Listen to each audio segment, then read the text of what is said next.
estamos de vuelta en esta mañana, son las 7:33 minutos y la verdad que nuestros invitados son madrugadores, ¿eh? Madrugadores y vienen listos, preparados, mira, así para es. la batalla. Yo decía, caramba, pero llegan casi que al unísono con nosotros y eso es algo que siempre, digamos, cada tanto nos gusta tomarnos el tiempo para agradecerlo igual en público porque valoramos mucho el esfuerzo de sacar de su tiempo, separar ahí de las apretadas agendas para compartir informaciones, orientaciones con nosotros. Es el caso de nuestro siguiente invitado. Claro que sí, debemos presentar a Andrés Rojas, él es consultor empresarial y debo decir que es licenciado en Mercadeo, maestría en Administración de Negocios, catedrático de la Unidad de Posgrado y Maestrías en la Universidad Católica de Santo Domingo, consultor empresarial como dijimos, y tiene 20 años de experiencia en dirección comercial en la industria de la construcción. Bienvenido. Muchísimas gracias y muy buenos días, Chari, Denise.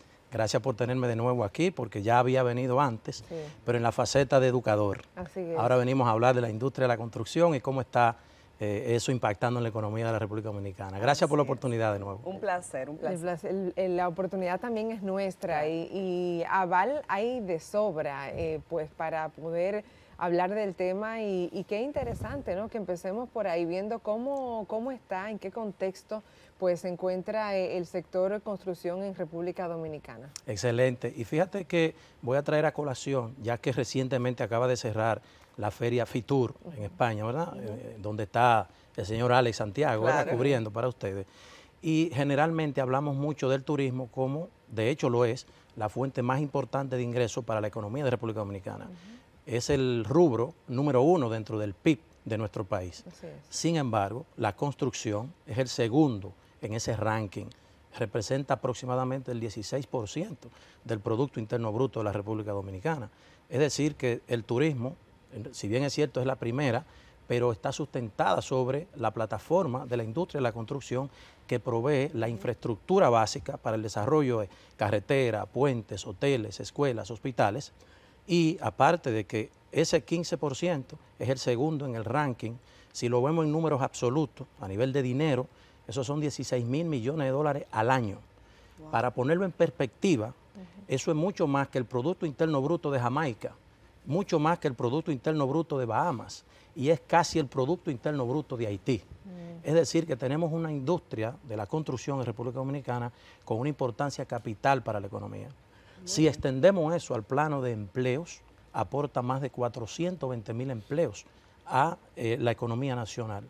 Y solamente en los últimos 5 años, el sector privado ha hecho inversiones por el orden de los 10.000 millones de dólares. Es decir, que estamos hablando de uno de los sectores de la economía de República Dominicana con importancia capital para el sustento de nuestro país. Muy bien, en ese mismo sentido, Andrés, hablar de la industria de la construcción y no hablar de vivienda es dejar esto así manco, vamos a decir. Sabemos que el sueño del dominicano promedio es tener su casa propia, su techo propio. Y muchas personas se encaminan hacia eso de una manera como que ese es el centro ese es su objetivo, uno de sus objetivos principales y lo logran. ¿Cómo va asimismo el ambiente de la vivienda de la mano de la construcción? Excelente pregunta, Denise. Fíjate que lo que acaba de decir, eso es así, porque la vivienda más que un lujo es un derecho universal, que toda persona debiera tener el acceso a una vivienda digna. En nuestro país ese es un reto que todavía tenemos que desarrollar, hay que alcanzarlo. ¿Y por qué?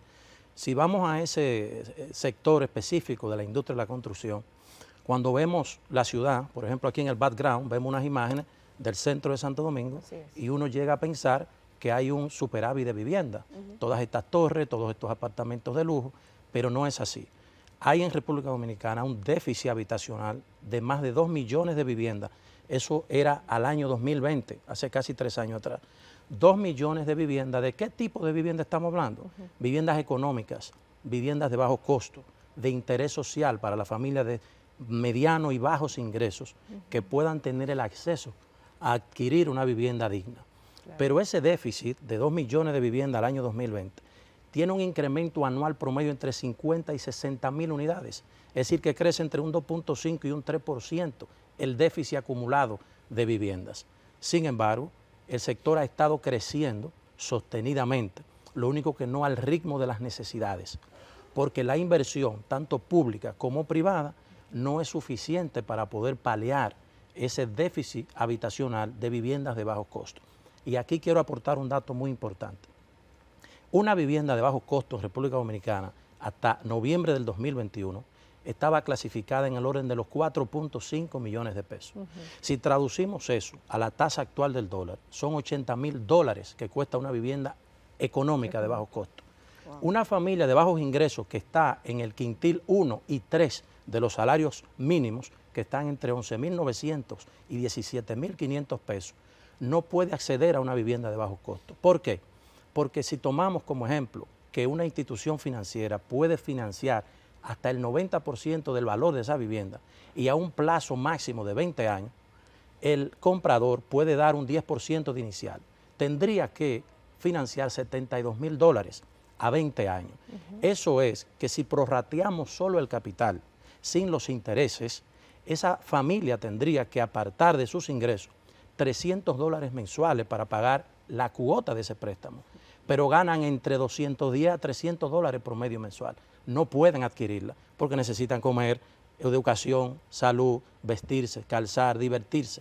Es decir, que es un reto, es un desafío que como sociedad tenemos todavía. Alcanzar esos niveles de desarrollo de viviendas de bajo costo, de interés social, que permitan que ese nicho de la sociedad tenga acceso a vivir dignamente. Claro, que baje un poco el monto, que lo que significa esa primera vivienda, que a propósito, aunque entraremos en materia de hablar también del tema de los índices de costo, pero usted acaba de mencionar algo importante en cuanto a las viviendas de bajo costo, y ahí pues lo conectamos con la oportunidad que se ha hablado recientemente de el encaje legal. Ahora mismo es una cosa que se está promocionando, que los dominicanos puedan aprovechar esa oportunidad.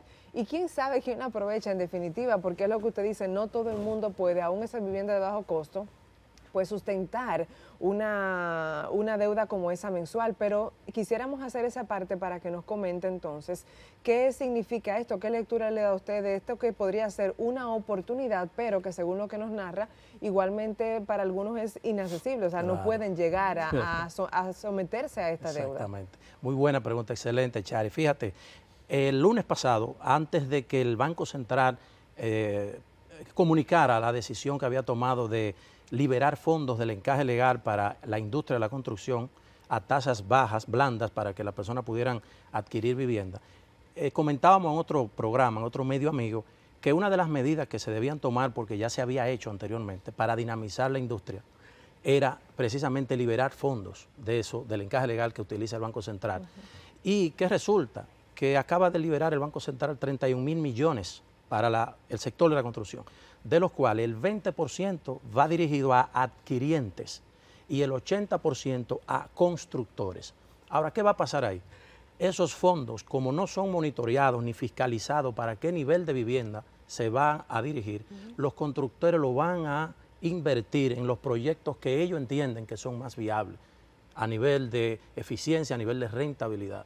¿Y a dónde van a ir a parar? A la clase media alta, y un mínimo va a ir a parar a las viviendas de bajo costo, porque no es ahí donde está el mercado que tiene poder adquisitivo, aunque ahí es que está la demanda, la necesidad de unidades habitacionales. Pero lo mismo pasará con la parte de apartamentos, y perdóneme que le interrumpa, de que puede que como no hay supervisión o fiscalización de eso, lo tomen personas que de repente hasta incluso tengan ya vivienda y en algunas formas ahí. Es lo que termina pasando siempre.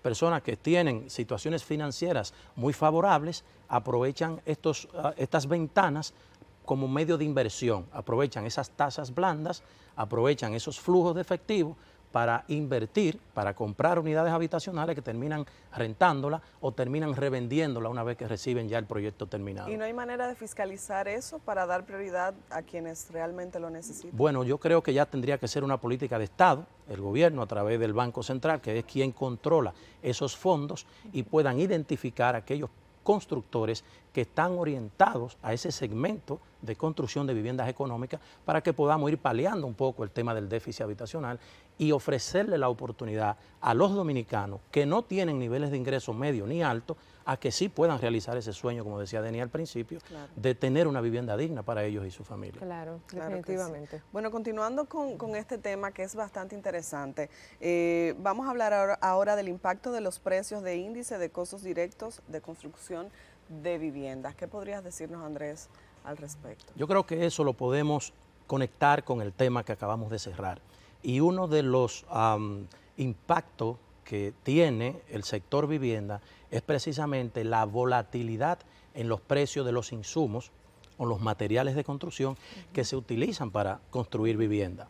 Hay un dato y una gráfica que yo le proveí, que espero que la tenga producción, que es precisamente sobre el índice directo en el costo de construir viviendas en República Dominicana. Desde abril 2020 a septiembre de 2022, estamos hablando en un periodo de tiempo de 2 años y 5 meses, el índice de costo directo en la construcción de vivienda en promedio se disparó un 51%. Si tomamos los dos rubros específicos que más impactan en la producción de vivienda, que es el acero y el cemento, las varillas como popularmente las conocemos, las varillas tuvieron un incremento del 69,5% en ese periodo de tiempo y el cemento de un 36,27%. Cuando lo promediamos junto a los demás rubros, es un 51% de incremento de los precios de los productos de materiales de construcción, lo que genera una disparada en los precios de las viviendas. Sin embargo, hay que ser justo en ese análisis. Hay elementos externos, foráneos, que inciden en que muchas veces estos rubros, estos productos, se disparen los precios, como conflictos bélicos, políticos, económicos, como el caso de Rusia y Ucrania, que son de los más grandes productores de acero del mundo, y que nosotros importamos más del 40% del acero como materia prima desde Rusia y desde Ucrania. Eso tiene un impacto local. Claro. Igual la crisis por la que estábamos acabando de salir post pandemia también tuvo un impacto en esos incrementos de precios de esos productos. Es decir, que no todo tiene que ver con asuntos internos, porque cemento y acero son productos commodities, es decir, son productos de materias primas que sirven como subproducto para construir otras cosas, ¿de acuerdo? Claro, claro. Entonces, como commodities al fin no lo controlamos. Sin embargo, yo creo que el índice de incremento que ha habido fruto de inflación y la crisis post-pandemia no ha sido lo suficientemente tan alto para que los costos directos de construcción local en República Dominicana se hayan disparado tanto. Pero aprovechemos y adentrémonos precisamente en uno de ellos, y es el apartado del cemento, para ver cómo se encuentra actualmente en nuestro país en cuanto a costos, realidades, posibilidades, oportunidades. Sí. Mira, nosotros tenemos una industria cementera muy robusta.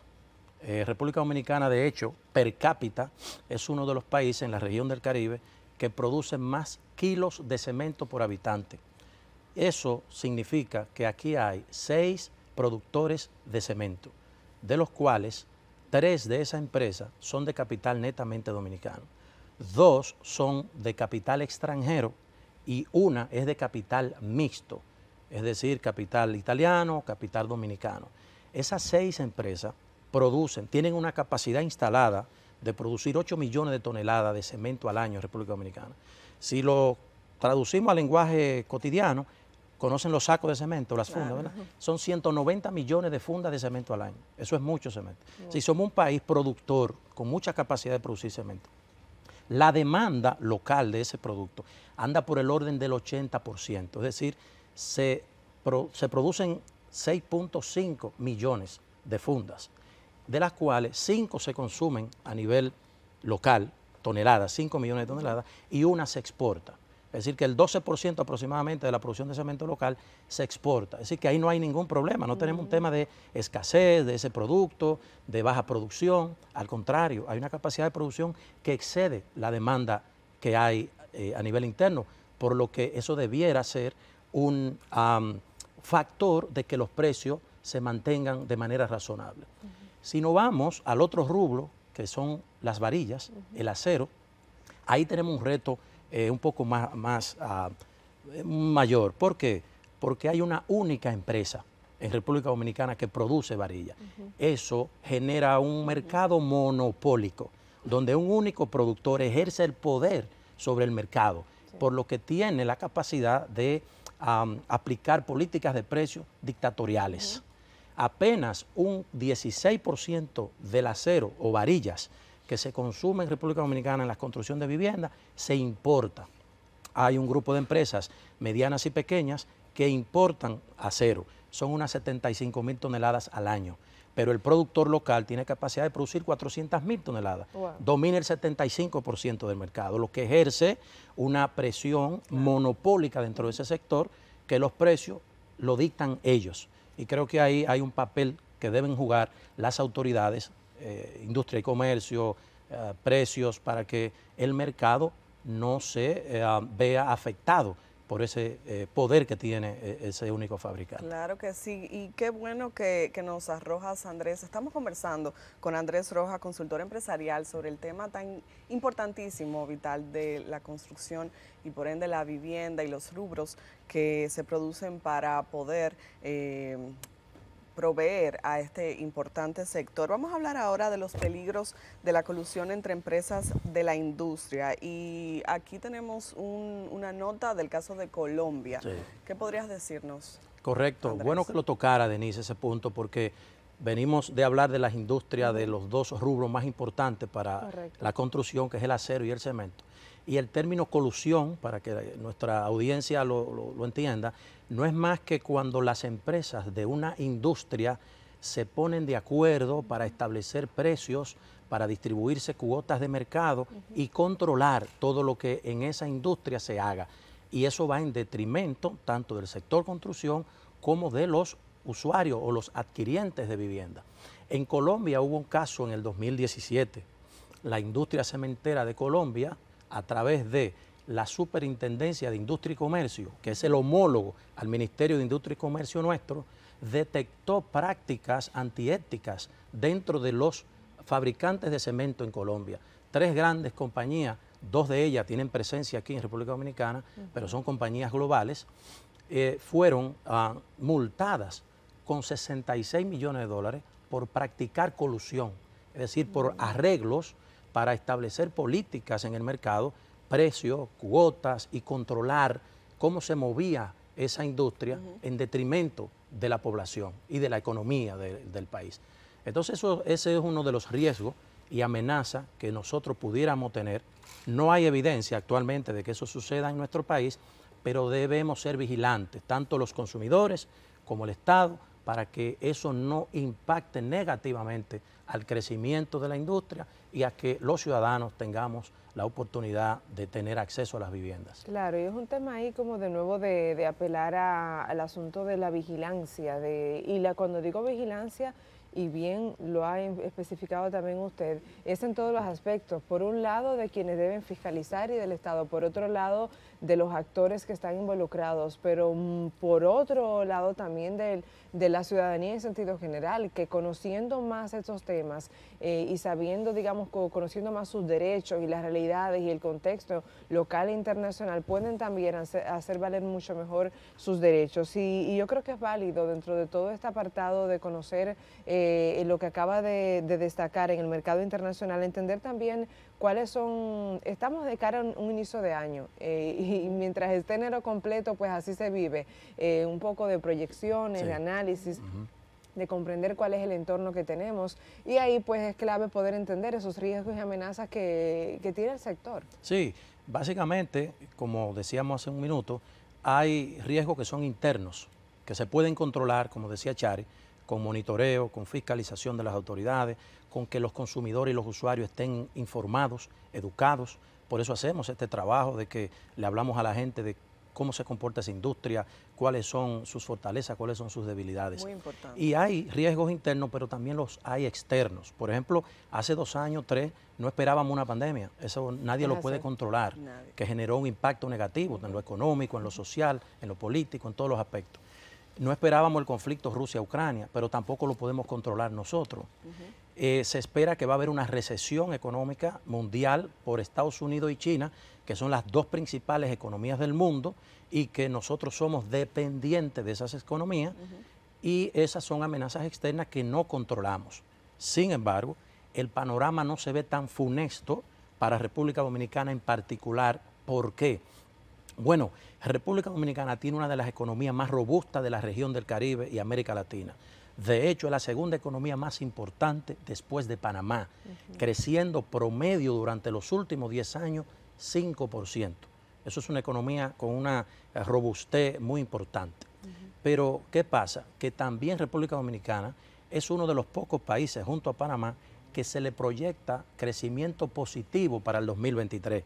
Una de las pocas economías que crecerán por el orden del 5%, cuando la mayoría de economías de América Latina decrecerán inclusive algunas de ellas.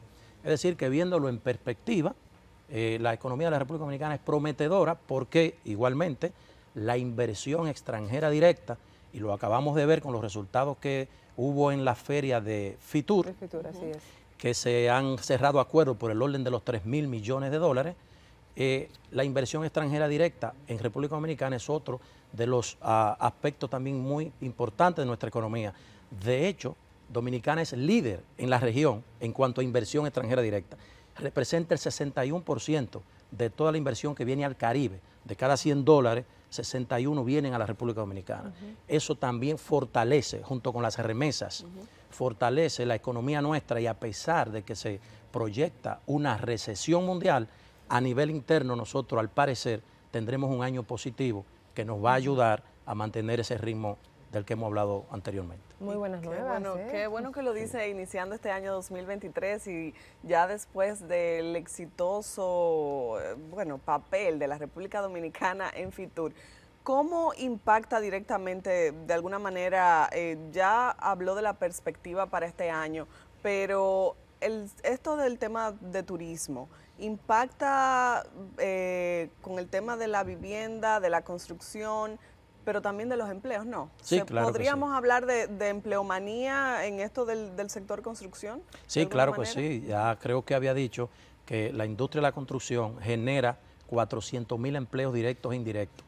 Pero si vamos específicamente, por ejemplo, a la industria cementera, ahí se generan 10.000 empleos directos e indirectos. Increíble. Es decir, que después del Estado, ese es uno de los sectores con el mayor número de empleos que van a impactar incluso específicamente a esas clases medias bajas, porque la construcción genera una economía horizontal.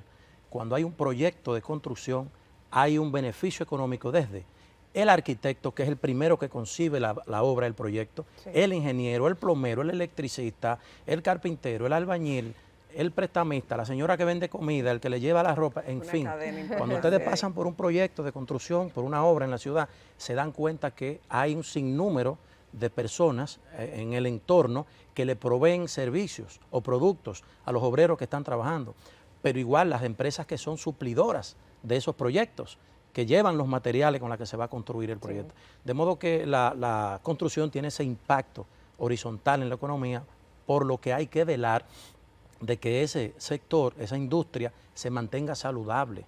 Porque el turismo, claro, es nuestra fuente más importante, pero pueden ocurrir temporadas en que otro país pueda imitar las ventajas comparativas que nosotros tenemos como destino, pueda ofrecer mejores precios inclusive, pueda ofrecer atractivos que sean más interesantes para los viajeros, y entonces, ¿con qué nos quedamos? Claro. Debemos tener una industria de la construcción, un sector de la construcción fuerte, mientras desarrollamos otros medios para nuestra economía, como la tecnología y ese tipo de cosas. Muy bien. Y como dice, como bien reza el dicho de que los huevos tienen que estar en diferentes canastas. Correctamente. Y eso se aplica también muy bien a nivel macroeconómico. Andrés Rojas, muchísimas gracias. Un placer de verdad recibirte, consultor empresarial, y ya los decíamos que ha demostrado de hecho la experiencia de más de 20 años en dirección comercial en toda esta industria del cemento, de manera que del cemento no, perdón, de la construcción, claro. De manera que muchísimas gracias por haber venido hasta acá y orientarnos en todos estos temas. Gracias, y si pudiera compartir con nosotros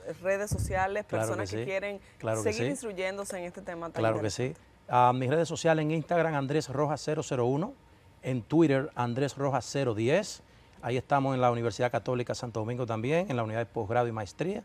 Así que muchas gracias a ustedes, gracias a todo el equipo por invitarme de nuevo, tenerme aquí, la oportunidad de compartir estas cosas con su audiencia y que esperemos que sigamos avanzando para bien. Claro, que Gracias así sea, a que al usted, final Andrés. del año volvamos a pasar un balance, a Sí. ver cómo, Sí, claro. si Sí. estas perspectivas se lograron. Andrés Claro que Rojas, sí. un placer enorme. Muchas Igual, gracias. feliz día. Gracias, igual, igual. Bueno, vamos a marcar una pausa en esta mañana. Volvemos en breve con mucho más.